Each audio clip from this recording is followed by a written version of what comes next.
правительстве Архангельской области опровергли муссирующие в СМИ заявление о том, что Коми якобы боролась за размещение полигона для московского мусора на своей территории. Причем, что интересно, официальным источником слухов стал комментарий вице-премьера соседнего региона телеканалу «Вести Поморье» Евгения Фоменко.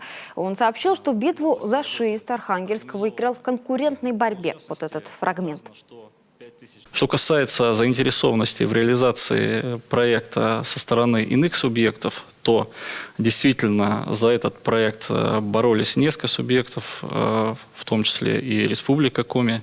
Архангельская область выиграла этот проект в конкурентной борьбе. Хотелось бы отметить, что жители Республики Коми активно участвовали и в презентациях в Урдаме и Яринске, активно высказывали свою позицию. И вот, как сообщает БНК, в разговоре с их корреспондентом Евгений Фоменко опроверг свои слова в той части, что касается нашей республики, признав, что они не соответствовали действительности. Еще на старте обсуждения этого вопроса на федеральном уровне, утверждает теперь он, ряд регионов, в том числе Коми, от такого предложения отказалось. Об этом в нашем эфире говорил и Сергей Гапликов. Во-первых, это только слухи и домыслы. И ничего с реалиями они не имеют.